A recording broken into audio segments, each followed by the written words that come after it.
So this is how this works. There are T-nuts that slide into the channel, and then I can tighten it down. Now I do have a lot of storage. I do believe that I could go 6 months with just what I have in here right now. All right, everyone, welcome back to my next video. Today we're going to look at a really beautiful Ford Transit owned by Keith. Hi, Keith. Welcome to the channel. Glad to be here. And how long have you been on the road now? Almost a year now. And after a year, what do you think?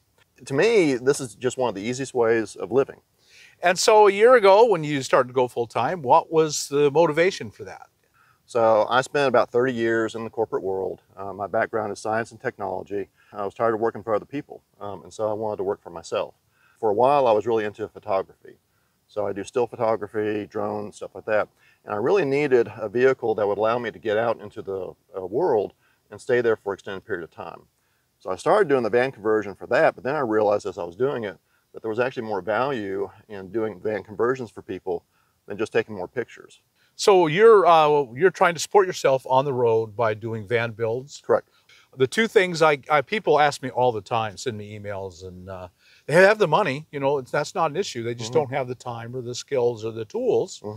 And do I know someone who can do those things for them? So I would love for you to give them all the information they need to contact you. Sure. So my phone number is 423-244-8548. And my email is keith.t.passmore@gmail.com.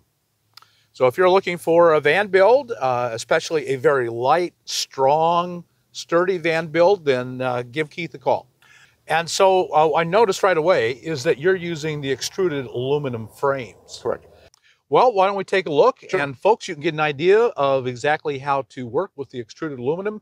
Let's take a look, and you'll see, rather than just talk about how this works.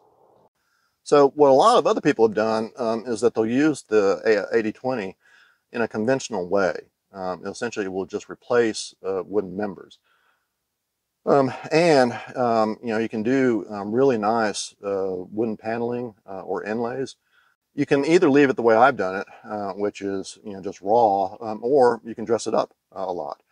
So the other thing about these channels is that it allows you to either put sliding panels in here if that's what you really want.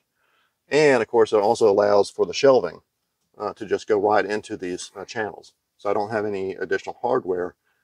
I decided for the overall design to use a very conventional layout. So this is very common. You see this all the time. It is, yeah. With the bed, the garage, and the cooking island. This area is, usually people do something different in here.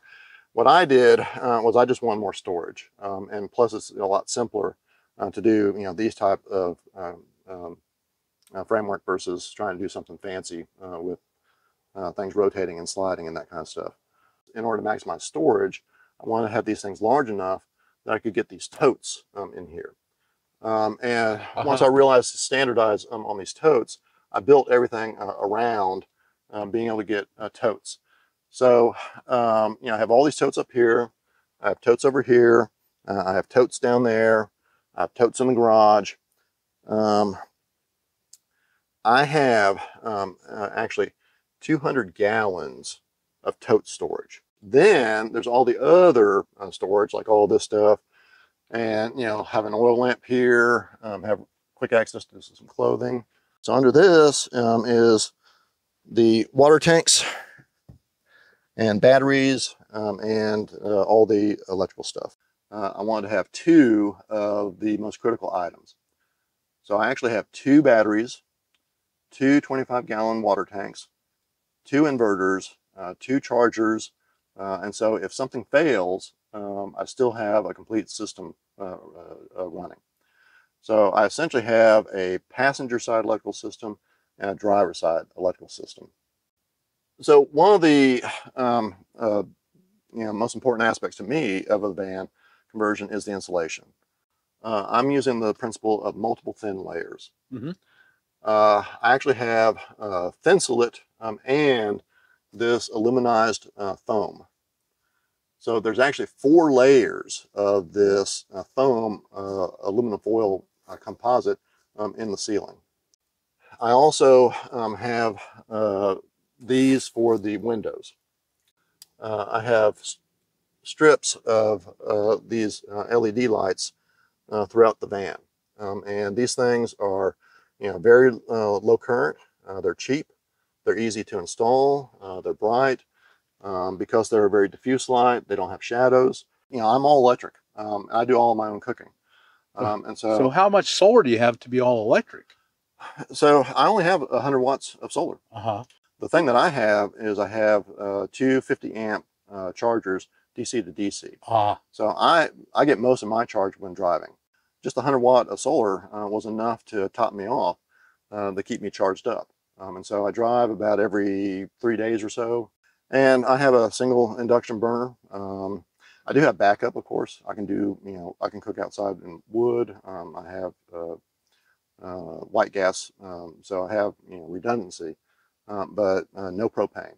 So one of the things that, may not be readily apparent, but I did something really crazy here. So do you see these? I do. These are speakers. Right. So I actually have a home surround sound theater set up in my van.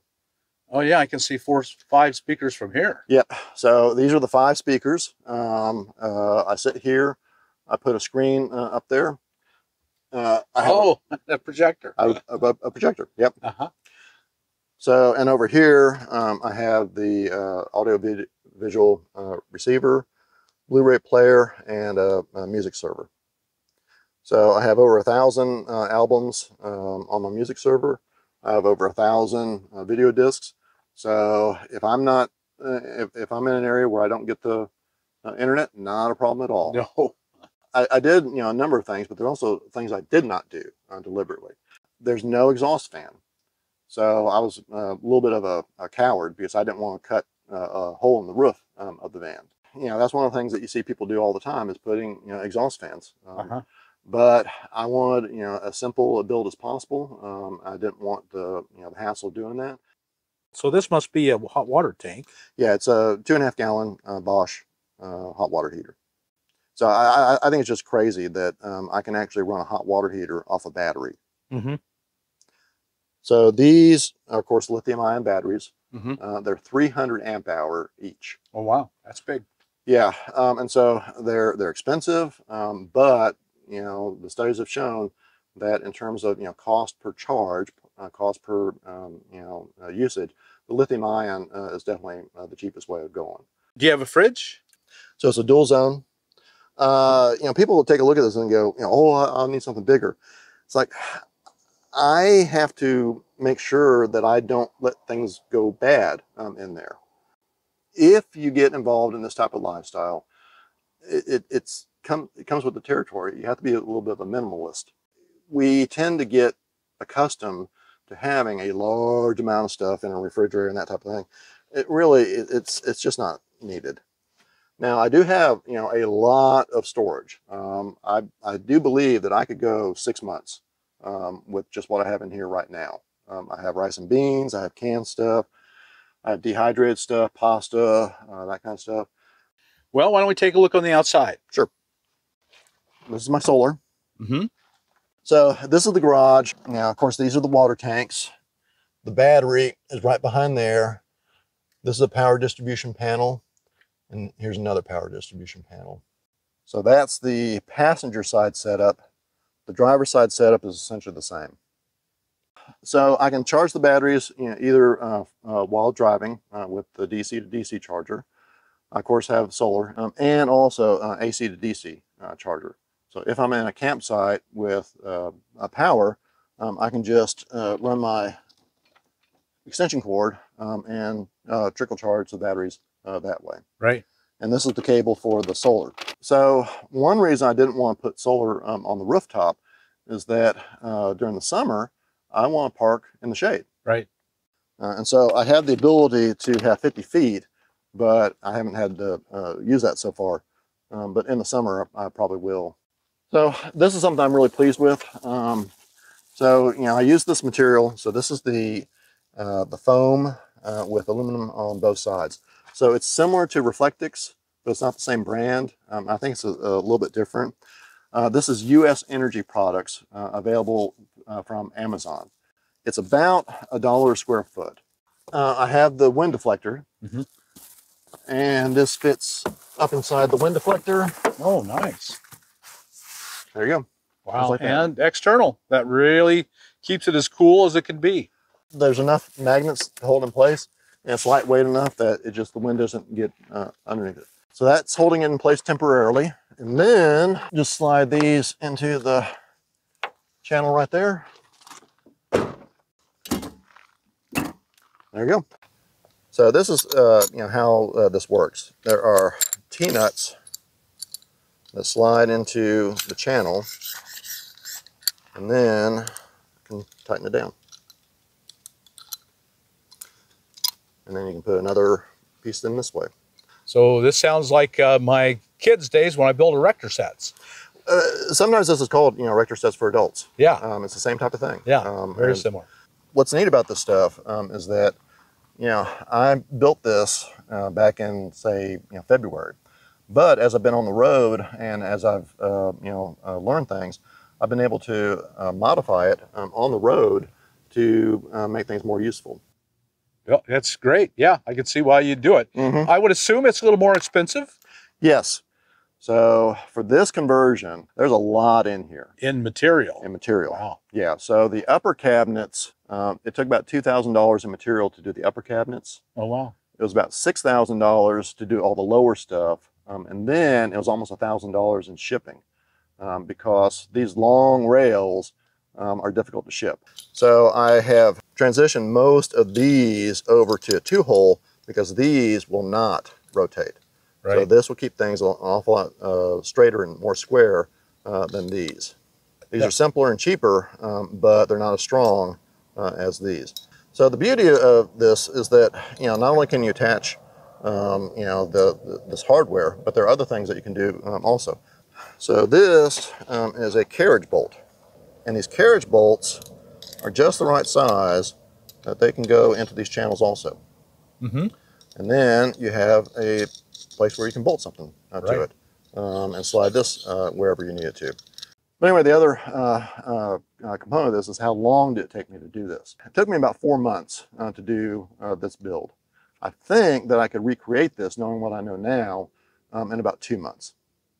So compare, a year with a conventional conversion versus 2 months for something like this. Okay, Keith, tell us again how people can contact you. Okay, I can be reached by phone at 423-244-8548 or email at keith.t.passmore@gmail.com. Very good, folks. So if this is something you could use and would be interested in, be sure and contact him, and you guys can work something out. Super. Appreciate it. So folks, if you got anything out of this video, and I know you did, like us on YouTube, subscribe to the channel, hit that thumbs up button, and we'll talk to you later. Bye now.